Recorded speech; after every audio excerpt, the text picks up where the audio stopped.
Mes crèmes d'amour, j'espère que vous allez bien. Je vous retrouve aujourd'hui pour une nouvelle vidéo. Ça va être une vidéo chit-chat, pas improvisée, mais je suis énervée, je suis agacée.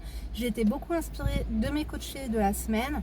Il y a vraiment un point que je veux aborder avec vous. Il me semble que je vous en avais déjà parlé, mais là on va vraiment parler de ça plus précisément. Du coup, comme le titre l'indique, de pourquoi il ne faut pas être trop empathique et pourquoi on ne doit absolument pas avoir le rôle et accepter en fait le rôle d'assistante sociale dans notre vie de couple. Si tu tombes ici par hasard, bienvenue, enchantée. Moi c'est Linda, femme d'intérieur et d'extérieur, analyste comportementale à mes heures perdues. Je suis là pour t'aider à évoluer physiquement mais surtout mentalement. Donc mes crèmes d'amour, peut-être que ce titre vous parle ou pas. Je vais préciser et je vais développer mon point de vue aujourd'hui. En début de relation ou en milieu de relation, ou peu importe, en fait quand vous entamez avec une relation avec un homme, lorsqu'il commence par exemple à vous faire part de quelques soucis qu'il a, on a tous des soucis bien sûr, mais il y en a, en fait c'est des quasimodos, ils crèvent toujours un pneu, peut-être qu'ils n'ont pas de véhicule pour venir te voir, ils ont un problème, ils ont perdu leur carte bancaire, ils ont perdu les clés de chez eux. Ne prenez pas en fait toutes ces informations là trop au sérieux. Faites-leur comprendre, ah ouais c'est vrai, bah ouais ça craint, basta. N'essayez pas en fait d'être trop empathique, de se mettre trop à leur place et de les décharger en fait de cette charge mentale finalement qui est cette préoccupation, ce problème qu'ils viennent d'avoir. Donc moi je l'ai eu récemment, je vais pas, c'est confidentiel, mais par exemple quand un homme il te dit que ce soir je sais pas comment on va faire pour que je puisse venir te voir, mon frère m'a pris ma voiture est au garage, donc je vais essayer de trouver une voiture, mon collègue va potentiellement m'en trouver une, ou je vais en louer une, ou ne sois pas là en fait en train de lui dire ah bon mais t'es sûr, donc du coup tu peux pas venir, mais on va faire comment? Ah ouais, tu peux pas demander. En fait, ne te sens pas impliqué, n'essaie pas de lui trouver des solutions, n'essaie pas de lui de t'impliquer en fait dans ce problème qui est le sien, ce n'est pas le tien. Parce qu'il y a des hommes, ils recherchent, j'ai l'impression vraiment, une assistante sociale.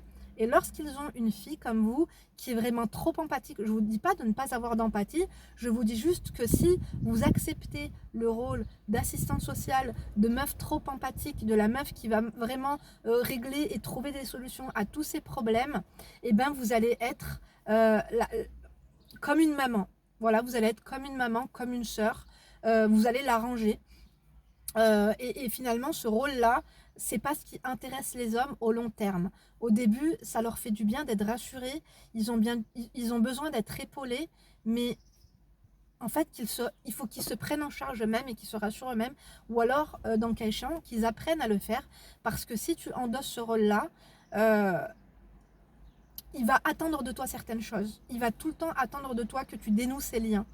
Il va tout le temps attendre de toi que tu trouves des solutions à ces problèmes, que tu trouves des alternatives, que tu lui donnes des idées, que tu lui serves des solutions en fait sur un plateau doré ou sur un plateau en argent. Et à chaque fois qu'il va avoir un problème, il va te demander. Donc à chaque fois en fait qu'il va avoir n'importe quel problème, il va tomber en panne, il va penser à toi. Il va avoir besoin d'un numéro de dentiste parce que son dentiste, je sais pas, est à la retraite ou j'en sais rien, il a annulé son rendez-vous, il va te demander à toi. Il va avoir besoin, je sais pas, de fil pour démarrer sa voiture parce qu'il a plus de batterie, il va te demander à toi. Ah bah voyez, qu'est-ce qu'on a là? C'est pour lui. Il va tout le temps demander à toi pour ces choses-là. Donc ton rôle dans sa vie, ça va être, comment te dire, Angelo la débrouille. On va dire que tu vas être la conciergerie. Mais par contre, si tu es une femme qui lui demande, je sais même pas, tu vas lui demander de te débrouiller, d'accord, donc t'as pas de voiture, t'as une voiture ce soir pour venir me voir, ah ok, tu sais pas trop, ok, bah écoute, règle ton problème de logistique et reviens vers moi si c'est bon, quelques heures avant, au moins que je sache... voilà, que sur mon planning, j'ai besoin de savoir. Tu me préviens pas à la dernière minute. Mais si tu vas être en mode, oh, sérieux, mais du coup, comment on fait pour se voir? Tu peux pas louer une voiture ou éventuellement, je peux venir te récupérer? Non, non, non et non. Si vous êtes la meuf qui trouve des solutions à tous ces problèmes, ça va devenir votre rôle de concierge. Et lorsqu'il n'a pas de... il va vous appeler que lorsqu'il va avoir des problèmes. Mais lorsqu'il n'aura pas de problème, il va aller voir une meuf. Il va aller voir, il va être intéressé pour passer du temps plaisir lorsqu'il n'a pas de problème avec une meuf qui n'aime pas les contrariétés, qui n'aime pas la négativité, qui n'aime pas les problèmes. Elle, ça va être son rôle à elle de faire passer un bon moment, du positif, quelque chose de pétillant, quelque chose de fluide. Et toi, tu vas être sa compagnie de galère. Croyez pas que c'est parce que tu vas partager des problèmes avec un homme que ça va tisser des liens. Bien sûr que ça va tisser des liens, mais ton nom de famille, ça va devenir Meskina. Sabrina Meskina, Linda Meskina, Myriam Meskina. Si vous voulez pas que Meskina, ça devienne votre nom de famille ou qu'ils se mettent en couple avec vous, Zakia, 2 secondes. Tayara. Si vous ne voulez pas en fait que vos hommes se mettent avec vous pour les mauvaises raisons, parce que c'est pas finalement toi tu vas être le choix de raison. Ah, elle me sort tout le temps de la merde, ah, Meskina et tout, elle m'aide tout le temps et tout. Bien sûr qu'ils vont s'attacher à vous, mais ils vont s'attacher à vous comme une image fraternelle, comme une sœur, comme une cousine, comme ils vont pas s'attacher, ou comme un pote. Ils vont pas s'attacher à vous comme une femme en fait de classe, de caractère, qui veut conquérir, qui veut challenger. Et il faut que vous fassiez comprendre à vos mecs, en fait, c'est tout le temps les mêmes, parce qu'ils ont déjà testé avec leurs meufs, hein, leurs anciennes meufs, bas de gamme, Jamila ou Mofida, inscrite au Pôle emploi depuis 8 mois, qui a 3 slips sales sous le lit, et elle se demande encore où ils sont, si elle les a oubliés chez Jamel, chez Mouloud ou si elle les a oubliés chez Jean-Baptiste. Ils sont sous ton lit, ma chérie, ça devient des pizzas 4 fromages, même il y a de la mousse. C'est-à-dire il y a même un écosystème, il y a même 2-3 insectes qui ont commencé à apparaître sur cette culotte. Bon appétit. Bien sûr, d'ailleurs, si t'as pas liké, like, mets-moi un emoji. Je sais que déjà les stars de la crème de haute qualité ont déjà mis un emoji pour dire qu'ils étaient là. Mais d'ailleurs, je sais pas si je vous ai montré ma nouvelle manucure. Je vous avais demandé de faire un sondage. J'hésitais avec la French, la manucure bleue. Et finalement, j'ai opté pour une French verte comme ça. Je vous prendrai une photo sur Instagram. Là, ça rend pas trop justice, mais j'adore, ça change. Bref, du coup, tu likes. 7 minutes 15, elle n'a pas liké alors que moi, je suis en train de l'aider, je suis en train de l'aiguiller. Et je suis sûre qu'à ce moment clé de la vidéo, 7 minutes 22, il y en a déjà qui se reconnaissent. Il y a déjà des assistantes sociales parmi vous. Il y a déjà des meufs les mecs, ils les appellent que quand ils ont un problème. Et quand ils vont très très bien, quand ils viennent d'avoir leur paye, quand ils veulent passer un moment de darka au restaurant, ils font appel à des meufs beaucoup plus fluides, à des meufs qui... En fait, tes problèmes, ok, je compatis, ok, attendez. Ton problème, ok, bah ouais, finalement, t'as pas de chance, mais c'est pas mon problème. Et il faut pas que vous vous sentiez concerné et que vous leur montriez qu'il y ait même juste une petite porte ouverte sur le fait que leur problème vous concerne, ne serait-ce qu'une minute, en fait, dans votre vie. Ok, tu as un problème, mais ta logistique, tu la règles. Et une fois que tu l'as réglé, tu me contactes. Crois pas en fait qu'on va partager nos problèmes de logistique. Et je vous l'ai toujours dit, mes crèmes d'amour, quand vous avez un problème, n'en parlez pas non plus à votre mec. Bien sûr que de temps en temps, si tu viens de crever ton pneu, si tu as besoin d'une bonne adresse pour le garage pour voir s'il va prendre les choses en main ou s'il se sent concerné, on peut éventuellement leur en parler pour voir, parce qu'un homme, c'est aussi de la sécurité, c'est aussi, on veut de la praticité. Mais on ne veut pas en fait partager notre négativité à un homme parce que nous, on veut leur faire passer un bon moment. On veut être une escale de bien-être, une escale de plaisir, un échappatoire. Voilà, les potes, voilà, c'est tout le temps les mêmes discussions, c'est tout le temps les mêmes blabla. La maman, elle fait chier tout le temps. Lève-toi tôt. Le travail, ça se passe comment? Fais attention à ton argent. Alors, c'est quand que tu te maries. Voilà, tout le monde casse la tête. Et vous, en fait, il faut que vous soyez vraiment cette escale de plaisir et de bonheur.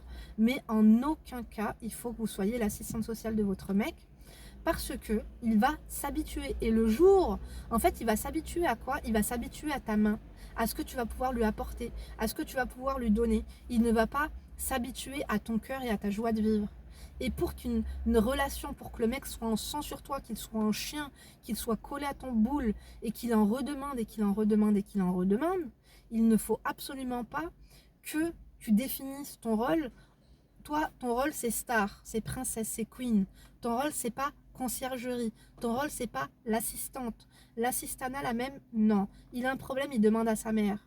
Il demande à Google. Il demande à qui il veut, mais il faut absolument pas qu'il commence à croire qu'il va te le demander à toi. Autre chose, Du coup, comme je te le dis, le jour où tu ne vas pas lui rendre ce service, il va dire: ah mais tu t'en fous, voilà, moi je te dis que j'ai un problème. Non, non, non, non. Dès le début, tes problèmes m'importent guère. Tu vois le truc ou pas? Et ça, il faut bien qu'ils le comprennent. Et les habitudes se prennent tôt. Et peut-être que vous avez déjà malheureusement commencé à prendre ou à lui faire prendre ces mauvaises habitudes. Moi, je vous suggère vraiment de couper les ponts et de leur faire comprendre que c'est hors de question en fait. Tu as ce problème, ok, mais lorsque tu as réglé ton problème, dis-le moi. J'ai passé une bonne journée, ben, je le conçois en fait, mais tu as tout le temps des problèmes, tu as tout le temps des galères. Dites-leur aussi ça, ça va les freiner, il faut absolument pas. Pareil, quand ils ont des problèmes au travail, c'est bien, tu peux en parler, mais t'es pas coach, ok, t'es pas psychologue, t'es pas psychiatre, et on n'est pas là en fait pour discuter de sa négativité. Parce que quoi? Parce que le mec en fait, il va vous pomper tes énergies positives, il va te pomper ton moral, il va te pomper même ne serait-ce que t'as tous tes conseils et tout, et après ces moments de plaisir, toi tu vas être la compagne de galère, et les moments de plaisir, quand il va aller bien, les moments de fluidité, en fait fluidité et plaisir ne rimera pas avec toi, ça rimera avec quelqu'un d'autre qui n'est pas réceptif au problème, qui est réceptif que au max. N'acceptez que le max. Les mecs qui ont trop de problèmes en début de relation aussi, moi je vous en ai parlé parfois, c'est une technique de victimisation. Ils se mettent dans la peau du mec vulnérable, du mec attachant, du mec, voilà, moi je te raconte mes problèmes, donc toi et moi c'est certainement sérieux parce que je me confie à toi. Faites attention, parce que parfois en fait ce qu'ils recherchent c'est une béquille, et ne soyez pas une béquille, ne soyez ni une béquille, ni une attelle, et il y en a c'est carrément des fauteuils roulants. Vous voyez ce que je veux dire? Ma métaphore, elle est peut-être un peu déplacée par rapport aux personnes qui sont handicapées, mais ça, c'est vraiment primordial de faire attention aux mecs en fait qui vous partagent leur négativité, qui vous partagent leur frustration, qui en fait, t'es pas là pour régler ces problèmes. Règle tes problèmes, il faut leur faire comprendre ça. Moi, tu m'as appris ton problème, ok, ça marche, donc tiens-moi au courant quand tu as trouvé une solution. Mais en fait, la solution, on ne va pas la trouver ensemble. Et la solution, je ne vais pas la trouver moi et te la donner à toi ou régler ton problème à ta place. Parce que c'est ça le truc. Au début, vous leur soufflez des idées. Peut-être que tu pourrais faire ci, peut-être que tu pourrais faire ça. Et après, le mec, il va trouver une voiture où tu vas même venir le chercher, il va s'habituer à ça. Il va plus être responsable, il ne va plus trouver de solution. Il va tout le temps compter sur toi parce qu'il sait que tu es mara unos. Tu es une femme et demie. Il sait que tu as la réponse à tout. Il sait que tu as vraiment la solution à tout problème. Et pour lui, il ne va jamais lever le petit doigt parce que ça va être la facilité que du coup de te faire part de tout ça et de te dire à toi, voilà mon problème, je me décharge de lui, vu que tu as l'air et vu que vous montrez vraiment des fois que vous êtes vraiment investi dans leurs problèmes, que vous êtes vraiment atteinte, que son problème en fait empiète sur toi aussi, sur tes envies, et c'est généralement là où ça commence. Ouais, mais si j'ai pas ma voiture, on va pas pouvoir se voir. Ouais, mais du coup, si j'ai pas ce travail, je vais pas être bien, du coup, je pense que demain, non. Frère, tu veux venir me voir, tu trouves une voiture, tu viens en trottinette, tu viens en vélib, tu viens en hélicoptère, tu viens même à pied. Celui qui veut, peut. Si il trouve des excuses au lieu de trouver des solutions, ça va tout le temps être comme ça. Et ça, en fait, depuis le début, lorsque c'est comme ça, sachez une chose, c'est que ça ne va jamais en s'arrangeant. D'accord? Donc, ne jamais, jamais avoir pitié des hommes. Comme je vous dis, vous pouvez être empathique. S'ils veulent vous raconter quelque chose, qu'ils en ont gros sur le cœur, qu'ils ont envie d'écoute, vous pouvez être à l'écoute. Ne donnez pas trop votre avis parce qu'on ne sait jamais. Surtout lorsqu'il te dit des problèmes avec son pote, des problèmes avec sa famille. Vous savez pourquoi?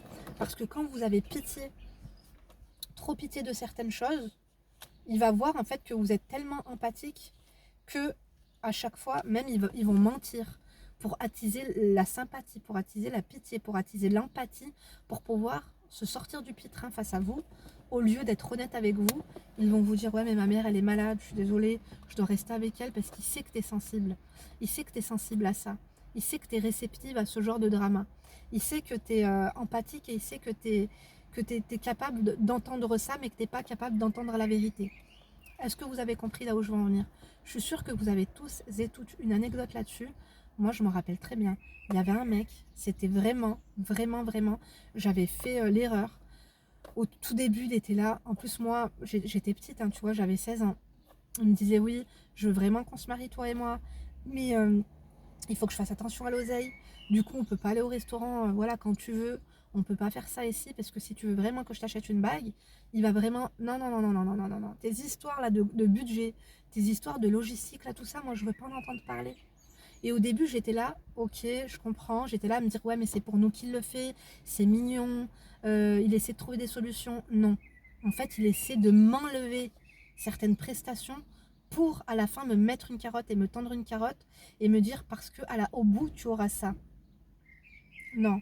Comme on dit parfois, pour faire des économies, pour épargner plus, il ne faut pas faire des économies, il faut trouver une source d'argent supplémentaire.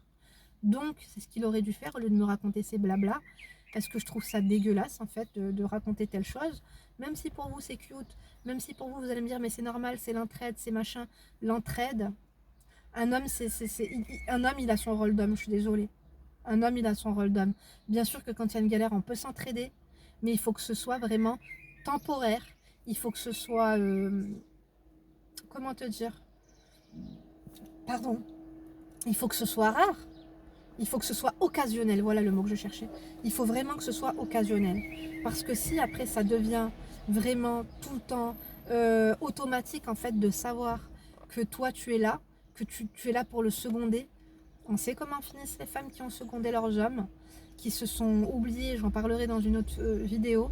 C'est parce que tout ça en fait, tout ce que tu as fait pour lui, il va l'oublier. Et tu sais quand est-ce qu'il va l'oublier? Quand tu vas en avoir marre et que tu vas comprendre que tu es le dindon de la farce. Et le jour où tu ne vas pas l'aider parce que ça sera trop, parce que tu t'es rendu compte de tout ce que je suis en train de te dire et que tu ne vas pas l'aider ce jour-là et que tu ne vas pas lui trouver de solution ce jour-là, il va te pointer du doigt, il va te dire que tu es une enfoirée, que tu n'as pas de cœur et que tu penses qu'à ton boule. Mes crèmes d'amour, je ne vous dis pas de devenir individualiste, mais je vous dis juste que quand vous êtes l'assistante sociale d'un homme, quand vous êtes sa béquille, quand vous êtes sa psychologue même, il n'y a rien de bon en fait qui va arriver. Parce qu'il va vous prendre par pitié. La relation, elle va peut-être un peu durer, hein, mais vous serez pas, il ne sera pas en sang sur vous, ce ne sera pas la passion, quoi.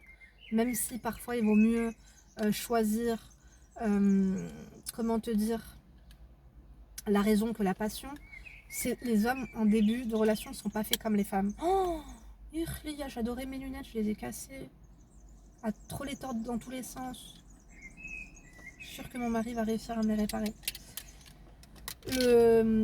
Mes crèmes d'amour, les hommes ne sont pas faits comme nous. Vous savez que nous on a la fibre maternelle, on est quand même, vous savez, les hormones, on est plus empathique, on est plus sensible. Je généralise bien sûr, hein, puisqu'il y a certains hommes, ils ont des gènes, ils ont des hormones un peu féminines et vice versa. Il y a des femmes qui sont beaucoup plus masculines que d'autres. Et d'ailleurs ça en revient à notre discussion qu'on a eue hier avec Fafa et Roum. Ils veulent pas ça. Ce qui les anime, ce qui les challenge, ce qui vraiment les met en haleine, en fait, c'est les femmes féminines, cute, princesses, faire la bête. Vous savez, je vous avais déjà fait une vidéo sur les meufs qui font semblant d'être bêtes. À un moment donné, parce que tu vas me dire, ouais, mais il va se dire que quand même, je suis une enfoirée, je le laisse sur le carreau. Fais semblant d'être bête, fais semblant de... Ah ouais, mais t'as ce problème? Ouais, d'accord, ok. Bah mince alors. Ah bah ouais, bah écoute, quand tu trouves une solution, tu me tiens au courant. Parce que si tu fais la meuf trop empathique et que tu fais la meuf vraiment qui est investie dans son problème, il va se décharger mentalement de celui-ci. Et même toi, ça va empiéter sur ton moral et sur ta positivité, tu vois ce que je veux dire? Et après, ça va être une habitude. Ça va être une habitude, ça va tout le temps être comme ça. On va tout le temps réagir comme ça. Ça va tout le temps, en fait, votre couple va tout le temps fonctionner comme ça. Et franchement, ça, je vous dis la vérité, je le souhaite à personne. Je le souhaite... Attendez mes crèmes d'amour, parce que je viens de me rendre compte que j'ai perdu mes prochains rendez-vous chez... J'ai perdu mes prochains rendez-vous chez la prothésiste ongulaire, mais c'est pas grave, je lui enverrai le truc. Dites-moi la vérité, quelle a été...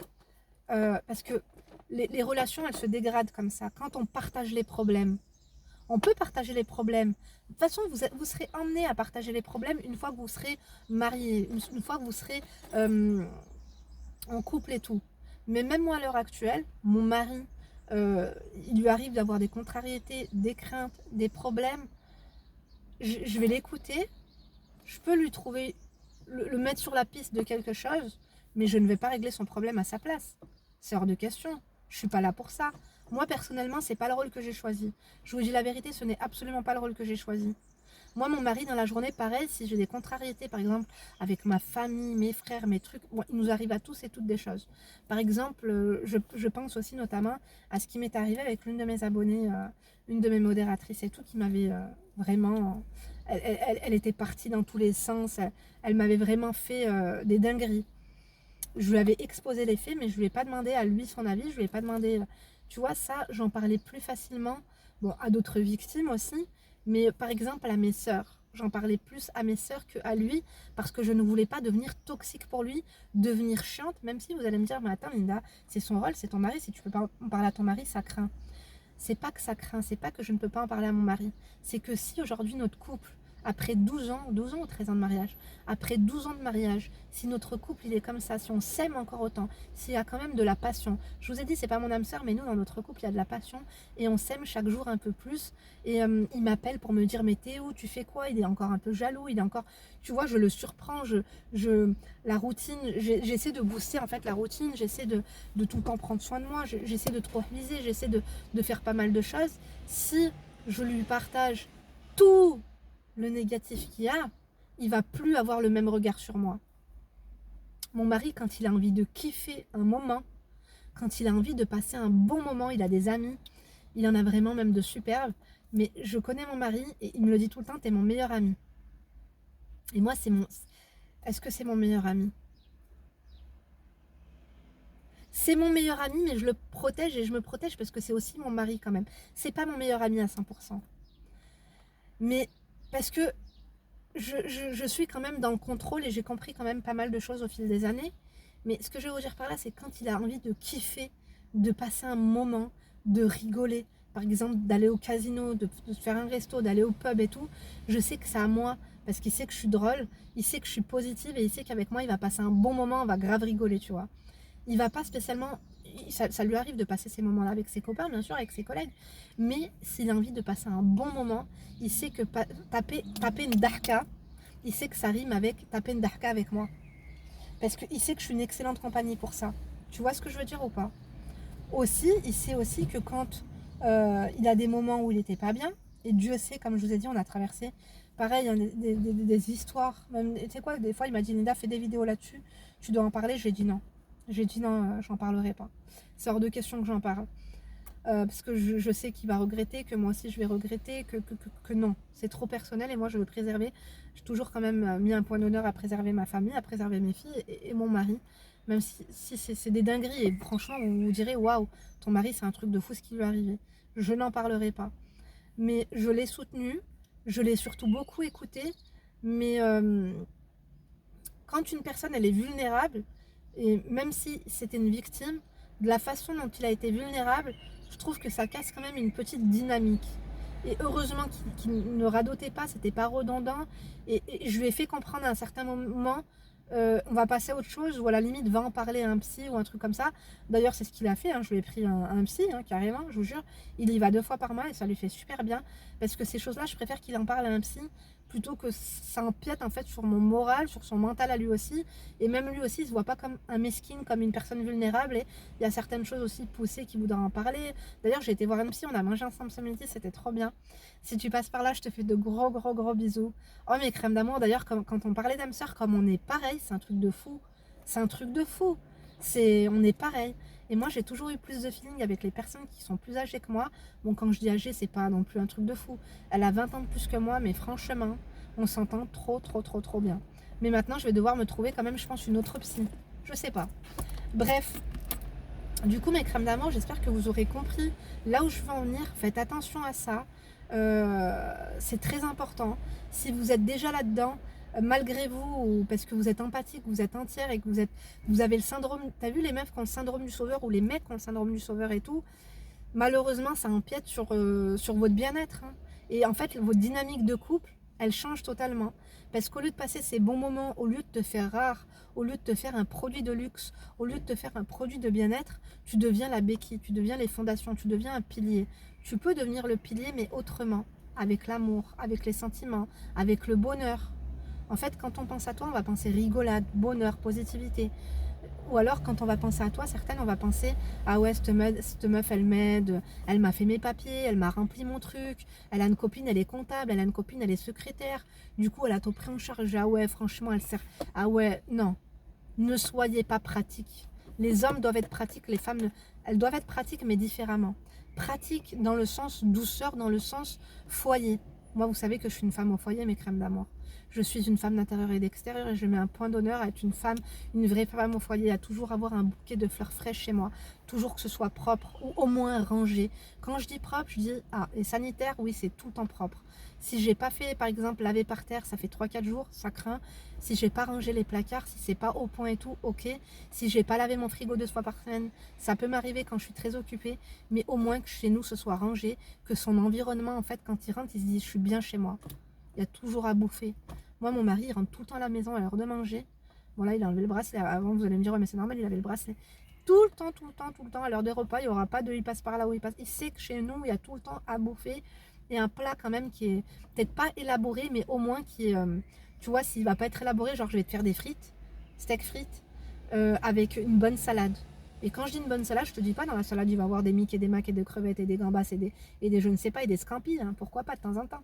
Mais même une salade normale avec des oignons rouges, des dés de fromage et même aussi du chèvre chaud comme ça. Des fois, juste la sauce et l'assaisonnement de la salade, il fait toute la différence. Quelque chose qu'on a fait avec amour, ça oui. Avec sa femme, elle est propre, elle sent bon. C'est ça la praticité. Garder les enfants. Moi, il sait qu'il va travailler, je garde les enfants. Même si j'ai mon travail. Même si j'ai mon travail, je ne lui en demande pas. Mais quand par contre il est en congé ou quoi aux caisses, moi je ne lui demande pas son avis. Je lui dis au fait, moi j'ai un rendez-vous chez la prothésiste oculaire. Après peut-être que je vais m'arrêter faire une vidéo ou je vais aller faire des courses. Donc là, par exemple, ma fille elle a un vaccin, il doit aller l'emmener faire le vaccin. Tu vois, à 5h10, je lui ai dit écoute, la petite elle a le vaccin, elle a pris sa douche hier soir, on va pas attendre qu'elle rentre du docteur pour prendre sa douche. Mais coupe-lui les ongles, prends-lui la douche et après tu vas l'emmener faire son vaccin à 5h10. Vous voyez, 5h10, 5h20, parce que mon docteur il est tout le temps un peu en retard. C'est ça la praticité, ne soyez jamais pratique, ne soyez jamais une assistante. Vous avez compris mes crèmes d'amour? Moi je vous laisse parce qu'il y a vraiment des gens, vous vous dites je regarde à droite, à gauche, oui. C'est parce que les gens en fait qui me regardent, j'aime bien les regarder dans les yeux pour leur faire comprendre, tu vois pas mon téléphone mais il est là, et même si je parle toute seule, qu'est-ce qu'il y a? Même si je parle toute seule, qu'est-ce qu'il y a? Non, n'ayez pas honte d'aller manger seul, n'ayez pas honte d'aller au resto seul, n'ayez pas honte, par exemple, si tu as envie de mettre ton téléphone là et parler au téléphone, n'aie pas honte en fait, mets pas ton téléphone comme ça pour faire comprendre aux personnes je parle au téléphone. N'ayez pas honte. Ok mes crèmes d'amour? Moi je vous embrasse, j'espère que cette petite vidéo vous a plu, c'est important. Dites-moi ce que vous en avez pensé, dites-moi si ça vous fait penser à une situation ou à une relation passée, présente, d'accord? Mais en tout cas j'espère pas future. Parce qu'on est là pour ça, on est là pour éviter certaines choses. Et moi, je vous donne vraiment des conseils de grande sœur, de grande tante, je dirais plus. C'est de grande tante, des conseils qu'on aurait aimé avoir de notre mère, mais des fois, on est pudique, des fois, il y a certaines choses qu'on ne veut pas dire, des fois, il y a certaines mamans qui vous le disent. Moi, j'ai eu de la chance, en tout cas, d'avoir une éducation sboubologique et manicologique. Donc, si je peux vous partager ça, c'est avec le plus grand des plaisirs, parce que je sais que ça vous sert, je sais que vous me dites, c'est tout ce que tu m'apprends là, j'ai été naïve en fait pendant toutes ces années, et quand je fais une rétrospection sur certains actes manqués, certaines situations embarrassantes dans lesquelles je me suis mis, je me dis que si j'aurais vu ces vidéos avant, ça ne serait pas arrivé. Ça me touche beaucoup ce que vous me dites, sachez-le. Moi je vous embrasse, si tu n'as pas liké, tu le fais, si tu t'es pas abonné aussi, n'oubliez pas aussi de m'envoyer vos histoires, donc ma boîte mail, mon adresse de contact, elle est en barre d'informations, lindouchkapamag@gmail.com. Et si vous voulez réserver vos coachings, il me semble que je vous ai mis les coachings aussi de la semaine du 12. Donc voilà, les premiers arrivés, les premiers servis. Vous pouvez m'avoir au téléphone, me raconter votre problématique, on peut établir un plan, on peut déjà vous aiguiller, analyser votre situation aussi dans un premier temps, vous motiver à avoir un avis objectif en fait sur votre situation. Parce que des fois, vous ne savez pas trop quoi faire, vous êtes dans des situations embarrassantes. Parfois, vous avez des boules d'angoisse, vous subissez et vous n'osez pas. Osez mes crèmes d'amour, osez, ne restez pas dans cette situation. Donc mon site internet, il est en barre d'informations, c'est www.lindarezacoaching.com. Je vous laisse, je vous embrasserai fort. N'oubliez pas qu'il y a une vidéo par jour et 2 vidéos le dimanche. Et du coup, d'ici la vidéo de demain, je vous embrasserai fort et surtout ne vous laissez pas faire. Gros bisous mes crèmes.